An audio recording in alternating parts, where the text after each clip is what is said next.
Hoy día vamos a conversar con Alfredo Torres, presidente de Ipsos Perú. Gracias, Alfredo, por esta conversación conmigo. Hola Jaime, encantado de conversar contigo. Mira, el tema de las encuestas, ¿cómo se desarrollaban las encuestas en términos de cómo se organizaban antes de la pandemia y cómo han venido organizándose en un contexto en el que nadie podía salir?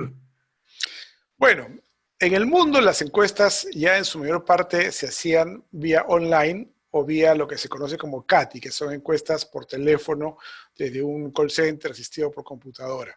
En el Perú todavía la mayoría se hacían face to face, cara a cara, tocando puertas, digamos, ¿no? A una muestra representativa de hogares, ¿no? Digamos, distribuidos geográficamente. Después del inicio de la cuarentena hemos tenido naturalmente que saltar rápidamente a los métodos que se usan en otros lados.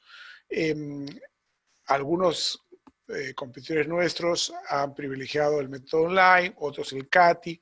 Nosotros usamos ambos para lo que es las encuestas de investigación de mercados, según el grupo objetivo, y el estudio de opinión pública y algunos más que son para opinión pública, digamos, para el total de la ciudadanía, que necesitamos llegar al nivel E, a los sectores más pobres.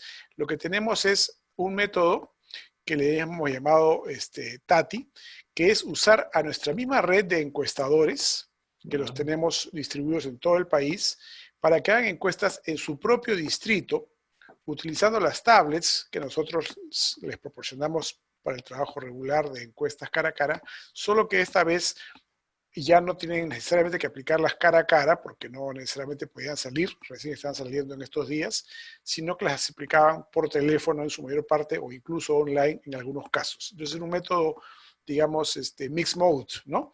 Pero lo que Claro. tenía como, o que tiene como gran ventaja este método sobre los otros dos, que son los más tradicionales, el online o el CATI, es que podemos tener una distribución geográfica tal cual hemos tenido siempre en las encuestas cara a cara, o sea, distribución por regiones geográficas, luego al interior de las regiones por provincia, luego al interior de las provincias por distritos, y entonces de esa manera tenemos una representatividad total del país. Pero digamos, antes, hace muchos años entiendo que se establecía familias o individuos y como que se establecía una relación con ellos, porque al final ustedes también tienen que estar seguros de la confianza que estas personas les pueden dar, digamos, en no bromear, sino en realmente recoger la opinión, porque al final son muestras que ustedes van tomando y sobre la base de eso. Eh, Claro. he oído recientemente algunas críticas como diciendo que en realidad ahora no es representativo porque se está haciendo por vía remota y no se está generando esta confianza, ¿no? No, al contrario, ahora es muchísimo más seguro que antes, porque antes, años atrás, eran con papel y lápiz. Entonces ahí Bien, dependíamos de la confianza o de la supervisión al día siguiente. Iban claro. supervisores a la misma casa a preguntar si efectivamente se había hecho la encuesta. Hoy día, los encuestadores tienen tablets o, en el otro caso, pues lo hacen por teléfono y esas entrevistas son grabadas y son georreferenciadas. Y nuestros Ok. supervisores están escuchando las entrevistas y están Ah, interesante. siguiendo, digamos, por GPS dónde está el encuestador. Entonces, no hay ninguna probabilidad de fraude. Es totalmente seguro el método actualmente. De hecho, cuando evolucionamos de un método al otro hace ya algunos años, cuando entró la tecnología, algunos de los viejos encuestadores dijeron, hasta aquí nomás llego yo, porque me van a supervisar demasiado, ¿no? Claro, se resistieron al cambio. Así es. Pero la gente más joven, más innovadora, sí aceptó perfectamente y así funcionamos ahora. Es muy seguro. Ahora, ustedes siempre toman el pulso de las opiniones, de los gustos, de las tendencias. ¿Qué cambios están observando ahora, digamos, en los distintos estratos económicos fuera de las compras online para aquellos que tienen la posibilidad de hacerlo? Claro, bueno, el principal cambio es el shock económico brutal que hemos tenido de pérdida de empleos y de contracción de ingresos, porque acá hay varios efectos, ¿no? Hay el que perdió el empleo, personal dependiente que fue despedido. El caso más dramático, personal dependiente que fue despedido de pequeñas empresas algunas informales, en cuyos casos han sido despedidos sin indemnizaciones. Luego están los despedidos de empresas formales, medianas, grandes, que sí les han dado pues, la indemnización correcta en casi Claro, siempre.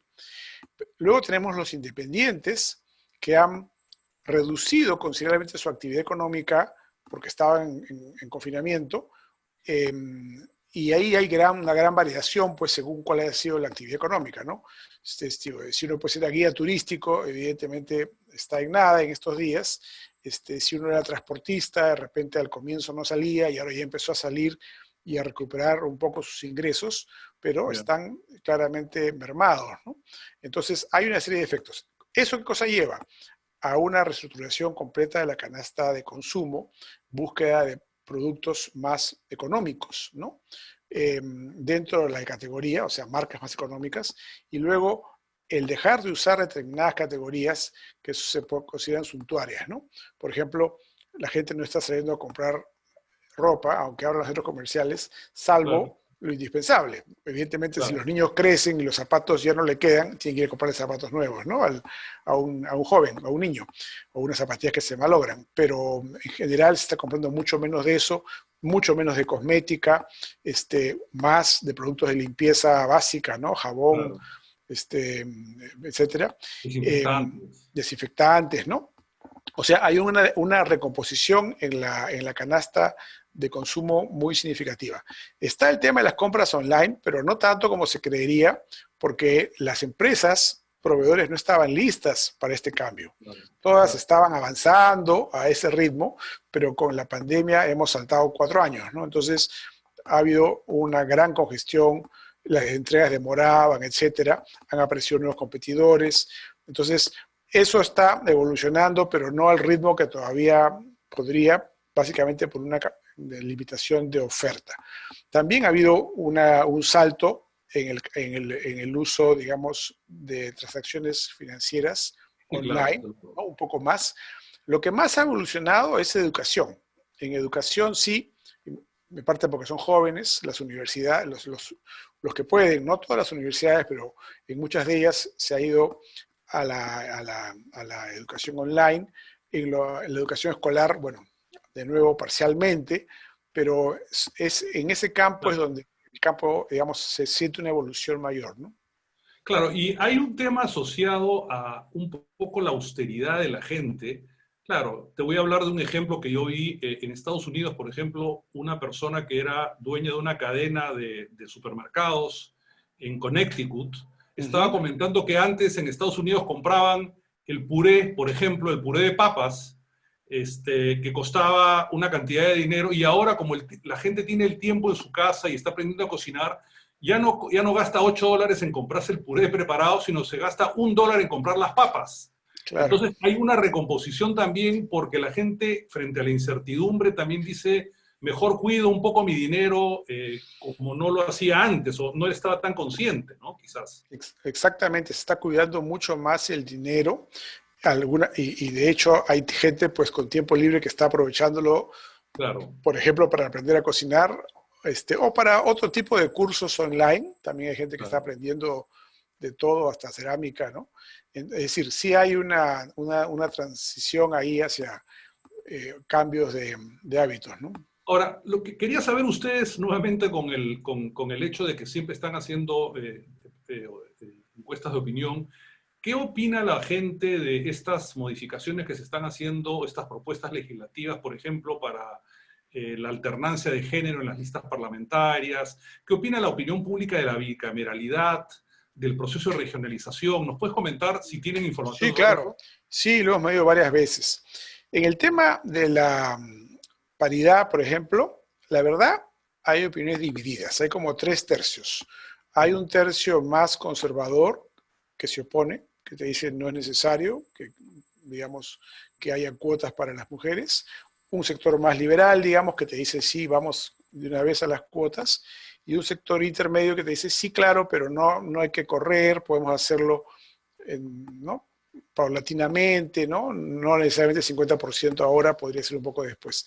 Son más o menos 3 tercios. O sea, ya, claro, uno ve las redes sociales y pareciera que hay mucho más liberales, ¿no? O lee las columnas de opinión de los diarios, en fin. claro, Pero en opinión pública no es tanto como es entre los, digamos, sectores más educados, ¿no? O líderes de opinión. Eso en cuanto a la paridad. En cuanto al Senado, la verdad, las opiniones están divididas. Yeah. Y a veces, digamos, gana una, a veces gana la otra opción, dependiendo de cómo se formule la pregunta. En concreto, lo que la gente no quiere es que aumente el presupuesto del Congreso. Entonces, si uno le dice, el mismo presupuesto se va a dividir en 2 cámaras, ya no hay ningún problema. Pero si tú le dices, como consecuencia de la creación del Senado, vamos a asignar un nuevo presupuesto, dicen, yo no quiero que se gaste más plata. O sea, lo ven como un gasto innecesario, ¿no? Claro. No le ven las ventajas desde el punto de vista legislativo. Lo ven como gente que va a cobrar por una función que no es muy apreciada, ¿no? Entonces, si es más gente, no lo ven bien, ¿no? Claro, claro. Y por último, en el tema que preguntabas de las regiones, eso es más complejo porque depende mucho de cómo se diseña el tema, ¿no? O sea, si tú le dices a 2 regiones o a 3 regiones que se van a juntar, en principio no les parece mala idea, hasta que preguntas dónde va a estar la capital. Entonces, claro. Hace unos 10 años hubo un intento de fusionar algunas regiones para darle un poco más de eficiencia, ¿no? Así es, pues, y ahí se cae el tema, porque Claro. sí está muy marcado el departamentalismo y la idea de que la capital de tu departamento debe ser la capital de tu región. Entonces, es muy difícil ir a las macroregiones por esas mini regionalismo que es Claro. la afinidad al departamento, ¿no? Claro. Alfredo, en 3 semanas, el 15 de julio, se deben estar convocando ya las elecciones para el próximo año, las elecciones al Congreso y a las presidenciales. ¿Cómo es el proceso? ¿Están ya ustedes haciendo sondeos de opinión? ¿Hay unas listas, hay unos candidatos iniciales? ¿Qué tendencias ves tú dentro? ¿Autoritarismo, populismo? Todo esto en medio de una crisis económica como hace 100 años no tenemos. Entonces, Es todo es terrible. un proceso en ebullición, ¿no? Oh, no, sí. Mira, ya sin el COVID-19 era un proceso electoral muy complicado Claro. porque hemos pasado por una etapa de destrucción, digamos, política, que es el descubrimiento de los casos Lavajato, ¿no? Entonces, ya hay una, digamos, voluntad de la ciudadanía de renovar, ¿no? Que se vayan todos. El problema es que ¿por qué los reemplazamos, no? Entonces, en circunstancias normales habríamos tenido pues elecciones primarias, ¿no? Eso nos permitiría conocer gente, ¿no? Ir conociendo a los precandidatos, a los candidatos, y aparecía una nueva clase política. Ahora no vamos a tener las elecciones primarias, como consecuencia, ¿no? del virus, del confinamiento. El Congreso ha decidido, pero no se puede tener elecciones primarias, vamos a volver un poco a lo de siempre. Los partidos escogen sus candidatos. El problema es que no hay partidos, digamos, fuertes, no hay líderes con una trayectoria muy larga que uno pueda identificar, y lo que estamos recogiendo en las encuestas son simpatías por algunas personas que son relativamente nuevas, ¿no? Claro. George Forsyth, que es un alcalde de La Victoria, relativamente joven, ¿no? Sin mayor vida partidaria. Saúl Solar, que tampoco tiene militancia partidaria y además que tampoco parece que quiere ser candidato. El general Urresti, que sí se movió, en fin, de un partido al otro, pero tampoco es, digamos, una persona que haya tenido una trayectoria política muy larga, ¿no? Fue ministro de Humala, candidato a la alcaldía de Lima por el partido que ahora también lo lleva, que es Podemos, pero no es un miembro, digamos, un dirigente de ese partido, sino de la bancada. Y lo único que queda claro es que la gente ya no quiere a los que estaban antes, incluso aquellos que no estaban metidos en Lavajato. O sea, Alfredo Barnechea, por ejemplo, Julio Guzmán, no tenían nada que ver con el tema y sin embargo en las encuestas también salen muy débiles. O sea, es como que la gente quisiera un cambio, ¿no? Y el problema, pues, es que es una campaña muy extraña porque, además, una cosa que sí cambió para esta campaña es que no se va a poder hacer publicidad en radio y televisión. Pero producto del virus no vamos a poder tener grandes mítines ni marchas, ¿no? Sí, claro. Entonces, ¿cómo vamos a elegir si no hay publicidad en medios masivos, no hay mítines, no hay candidatos conocidos? Y la tendencia de los peruanos a decir al final, todavía hay un amplio sector que le presentémosles la lista que le presentemos, lo dice por quién votaría, por ninguno. Caramba, O sea, claro. les ponemos 20 nombres. Outsider, la posibilidad ¿Ah? de outsider. Sí, pero 20 nombres que incluyen a gente, digamos, más o menos de izquierda, derecha, a todos lados, ¿no? Y aún así la opción ninguno es muy fuerte. Por supuesto, al final ese ninguno se inclina por alguien. Claro, En el Congreso último, ¿qué pasó? Se inclinaron por FREPAP, ¿no? Nadie esperaba que el FREPAP apareciera, pero al final se corrió la voz, entró, algunos de estos votos se fueron a la UPP, otros a Podemos y otros a FREPAP, ¿no? Eso un mes antes nadie lo esperaba. En el próximo proceso electoral puede ocurrir algo parecido, ¿no? Que al final, sobre todo en el interior del país, porque nuestro análisis político suele estar muy centrado en Lima, ¿no? Las encuestas son nacionales, pero el análisis, los sí. líderes, los candidatos, están en los medios, están en Lima. Entonces, hay poca sensibilidad de lo que ocurre, pues, en Apurímac, en Huancavelica, en Ayacucho, por ejemplo, ¿no? Y también hay un tema, ahora que estabas hablando, que me llama a la reflexión, porque el Congreso va a ser absolutamente nuevo también.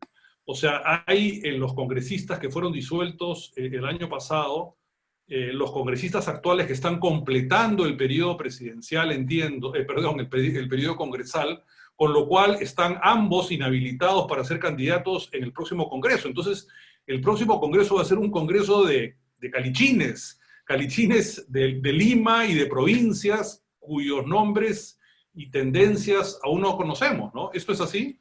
Claro, por eso era tan importante tener las primarias presidenciales y parlamentarias, para irlos conociendo, porque si Claro, no, se cuela una serie de personajes, digamos, no deseables, más aún si se va a mantener el voto preferencial, porque entonces lo que claro, termina pasando en las regiones, sobre todo, es que los candidatos que son elegidos son aquellos que tienen, no sé, pues algún poder económico para hacer campaña y no necesariamente de las empresas formales. Son claro. mineros ilegales, puede haber hasta plata del narcotráfico metida en campaña, gente que entra por la corrupción. Entonces, estos nuevos calichines, digamos, no necesariamente son gente simplemente nueva. Puede Bien ser gente intencionada, muy claro, intencionada, ¿no? Puede ser gente, digamos, peligrosa. Entonces, claro. es bien, bien preocupante lo que puede pasar en ese próximo Congreso, sí, estoy de acuerdo. Y ya para ir terminando, Alfredo, te quería preguntar por Estados Unidos. Estados Unidos tiene sus elecciones en noviembre y hay esta pugna, digamos, te lo voy a preguntar por el lado que tú más conoces, y es el hecho el Partido Republicano, específicamente el presidente Trump, se opone a que las elecciones sean por correo, a que los votos, la votación.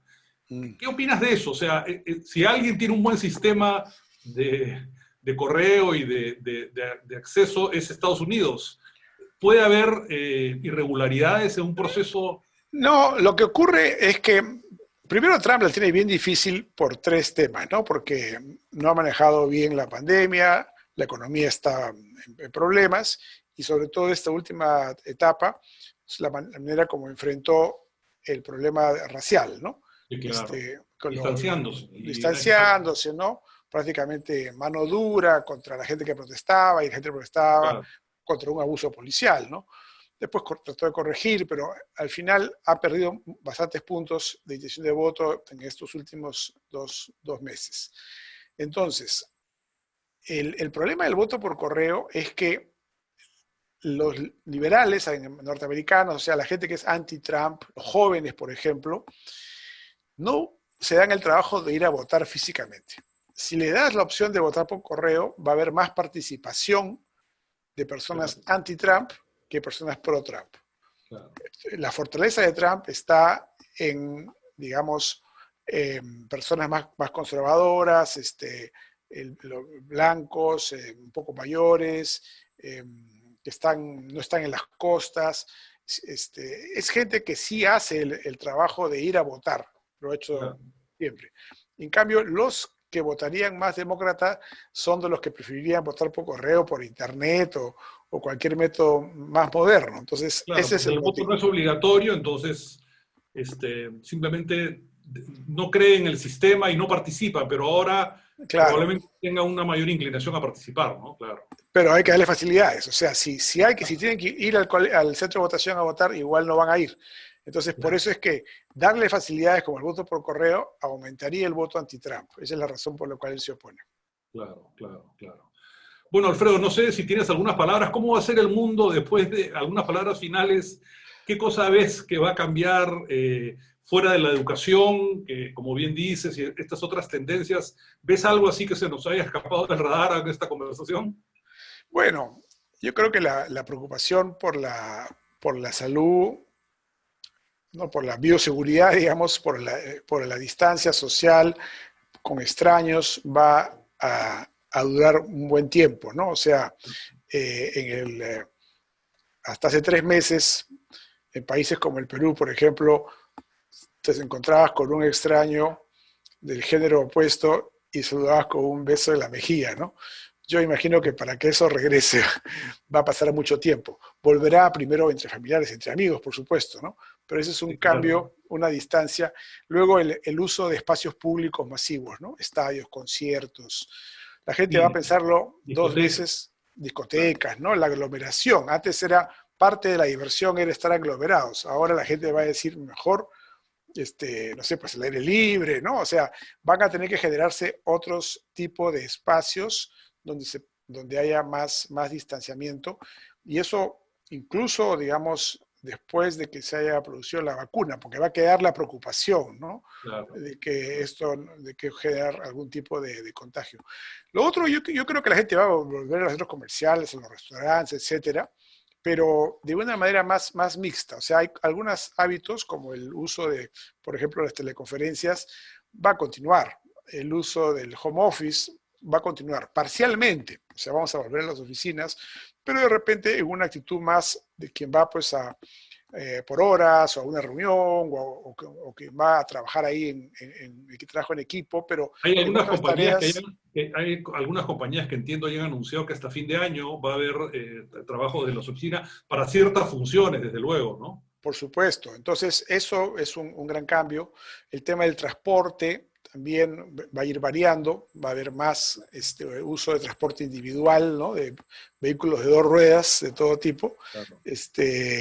porque eso te permite de nuevo mantener una cierta distancia. O sea, la gente va a tener más conciencia de los riesgos de estar apretados para el contagio bueno, de este virus o de cualquier otro que pueda aparecer más adelante, ¿no? Esperemos que no por ahora. Sí. Bueno, Alfredo, ha sido un gusto conversar contigo, te agradezco y estaremos atentos a las próximas encuestas que puedas ir produciendo. Muchas gracias, Jaime. Hasta Un luego. abrazo.